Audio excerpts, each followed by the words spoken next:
All right, so absolute values. Absolute value is the distance a number is from zero. So since we're talking distance, that means it always has to be a positive distance. You can't go negative. Even if you're going backwards, you're still traveling a positive distance. You're just walking backwards. So absolute values have to be positive. Our notation for absolute value has these little bars right outside. They're straight lines with the number inside. So for example, the absolute value of 3, because the distance 3 is from 0 is 3. The absolute value of negative 3 is also 3, because negative 3 is also 3 units away from 0. So for example, if I want to find the absolute value of the following, the absolute value of 14 is 14 because it's 14 units away from 0. So I want you to try these next 3 on your own. Pause the video, do these 3 problems, and then either check with the key or check with Mrs. Mullen.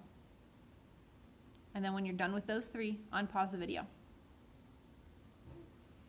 Okay, you should have done these 3 problems and check them either with Mrs. Mullen, whatever teacher you're with, or with the key. So now we're going to solve absolute value equations. So as you notice back up here, or should have noticed back up here, whether it's a positive or a negative, you get the same answer, because a negative 14 you should have also had is positive 14 because it's 14 units away from 0. So whether you have a positive or a negative inside, you have the same answer, the positive answer.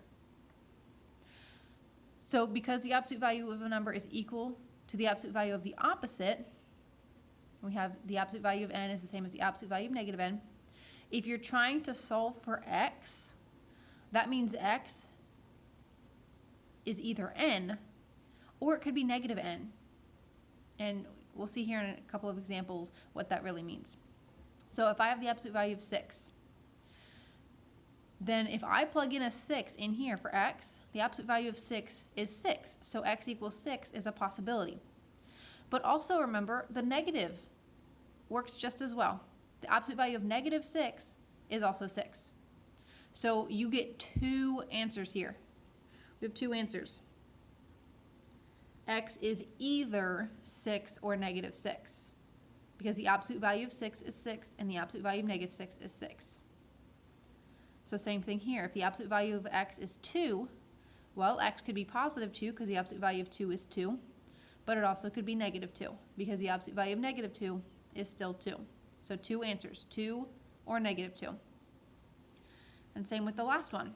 If the absolute value of x is 17, that means x has to be 17 or it has to be negative 17. Either one of those are correct answers. So both of those are the answers you give. Okay, so steps to solve. You need to start by getting the absolute value by itself. So you're going to add or subtract anything outside the absolute value.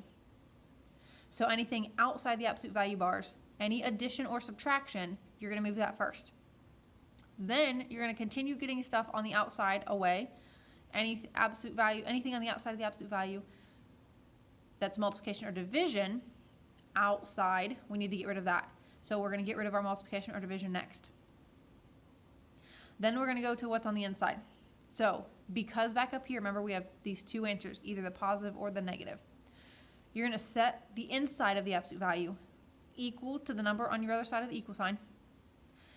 And you're going to set the same thing that's on the inside equal to the opposite of the number on the other side of the equal sign. And then you're just going to finish solving for x like you've already done in Unit 2. Okay, so we need to talk about the possible numbers of solutions, because we saw back up here there was 2 answers. There was 2 answers. There was 2 answers. But that's not always the case.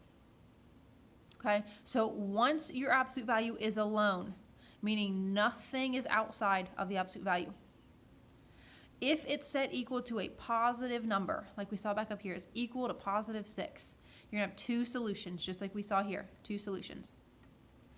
If it's set equal to 0, there's only going to be one solution because 0 and -0 are the same thing. So there's really only one solution if you're set equal to 0.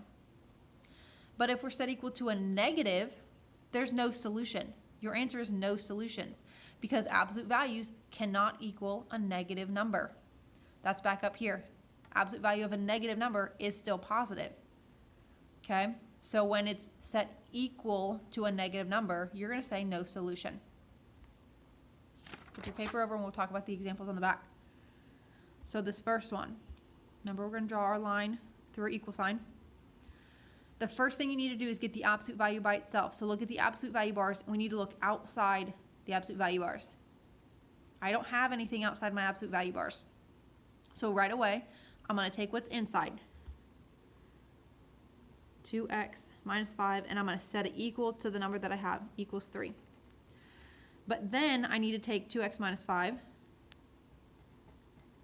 and set it equal to the negative of that number, equal to -3.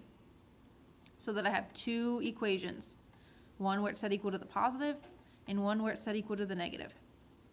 Now I'm going to solve each of them for x. I'm going to draw another line here. So I get rid of addition or subtraction first. If I have a minus 5, I need to add because -5 plus 5 is 0. So 2x equals 8. And then I have multiplication, which I get rid of with division. So x equals 4 is one answer.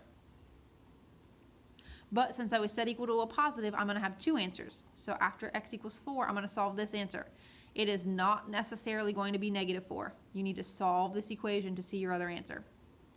So I'm actually going to do the exact same steps I did over here, except now I have a -3 to start with. So I'm going to start by adding my 5.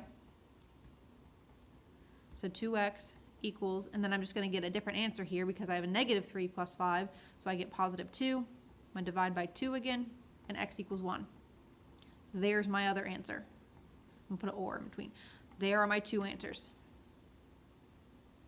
All right, I want you to pause the video here, and I want you to do example number 2.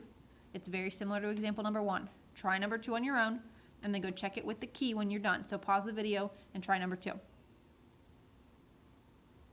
Okay, let's look at number 3. The first thing you need to do is make sure the absolute value is by itself, nothing on the outside. So look where the absolute value is. See how I have this +2 on the outside? I need to move that first. So I'm going to get rid of it by subtracting. Absolute value of 5 minus y equals 6 minus 2 is 4. Now it's by itself, and we're going to split it up just like we did back up here. So from here, I want you to finish this one on your own. So pause the video, finish from here on your own, and then go check it with the key.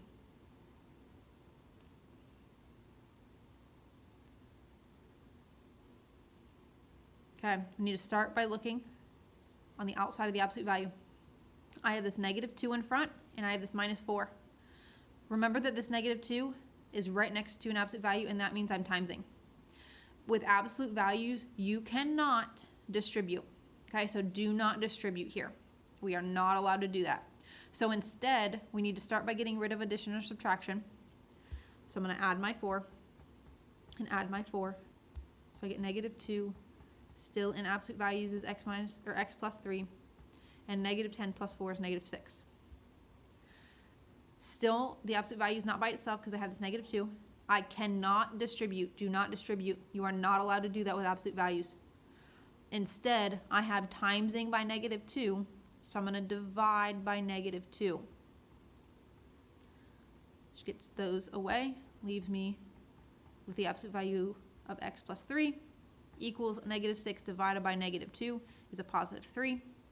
From here, you should be able to finish this on your own to get your answers. Okay, so pause the video again, finish this one, then check it with the key. Okay, please notice that this is scribbled out, so you're going to ignore this. We need to get the absolute value by itself. Absolute value has this 1/3 in front. Remember, to get rid of a fraction, you multiply by its reciprocal, which is the flip. So we're going to flip, which is 3/1, which is just 3. So we're going to multiply by 3 and multiply by 3. So that leaves us with the absolute value of -x minus 1 equals still 0. think about what the 0 means for your answer, finish this one up, and then check it with a key.